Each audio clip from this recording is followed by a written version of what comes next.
پیرنګي تر هغه پورې ما د پاکستان وزیر نه دی منلی. دا دروغ دی، دا گپ دی. دا ستا ملک دی یا دا ستاسو وطن دی؟ اول تاسو په ایمان وایي، تاسو د خپل ملک د اخبارونه وګورئ. عمران خان دی، عمران خان په شرمونو یو شرمول یو زما دا کیسټی چې څوک اوري د دغه الله غوګونه کان کا خان دی په ما غوګونم په ټپ شا. اخبارونو د عمران نن سبلا جوړه کړی دا. يهودنه وکړه او خې وکړه، بد وکړه او یو خزي ټلویزیون مات کړو او وی چې هایزه به کړی وي او ویلی جړاګانو جلوس وستو چې مونږ کې یو جړا به کړی وي.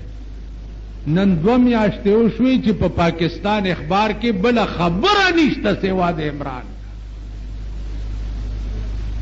په خدای په عظیم قهر دا پاکستان چې د غونډس کې غوندې طوفان راشي او چتی کې او په سمندر کې ورغوت، داسې پلیت ملک خواړو د ځمکې د پاسه په کار باندې.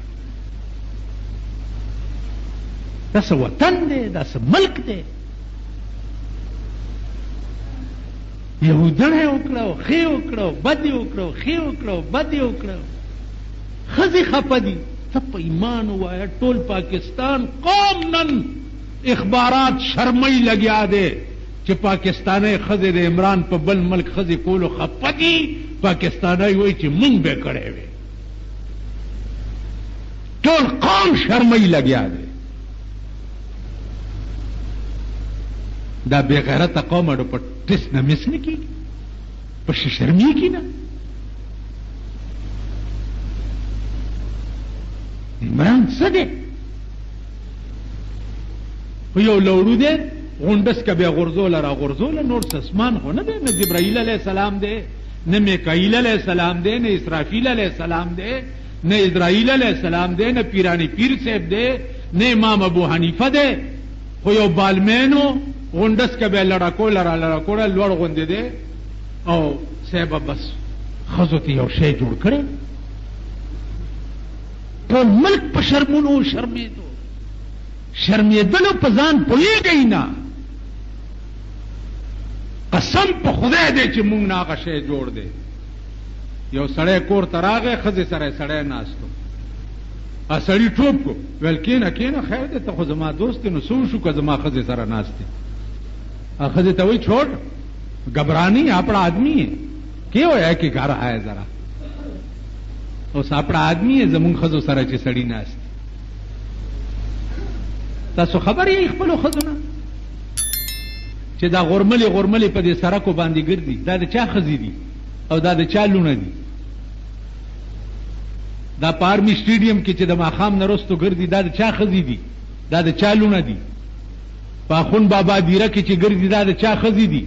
په کوچی بازار کې چې کپڑے ایک پاوے ایک پاوے بل دکان ایک پاوے اے والک ورته ویل چې انا پا دسینا راشه کنه چې پاو درته وخم. دا د چا ښځې دي؟ دا د چا لونه دي؟ ما ته بعضې سړی ووایي یاره ته ډېر د حد نه بار شي. د حد نه بار نه، وس مې در باندې نه رسي، وس مې نشته چې په دې اسمان کې یو ایټم بم زما په وس کې وی او په د منځ لاور مې راغوښتی وی چې دا ګیر چاپیر پاکستان ټول تباه وی.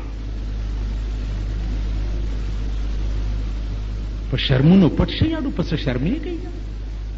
سړی سار کور کې ناستي، ښځی بار رو، سړی کور ناستي، لوری بیا ځان جوړ کړی بار روځي. په شرمونو وشرمېږي.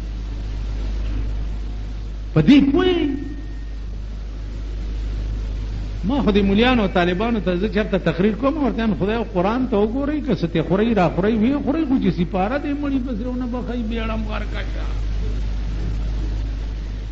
دا قرآن چې دې مړو پسې وبخي، الټه به دا قرآن په تا لعنت وایي، الټه به دا قرآن په تا لعنت وایي.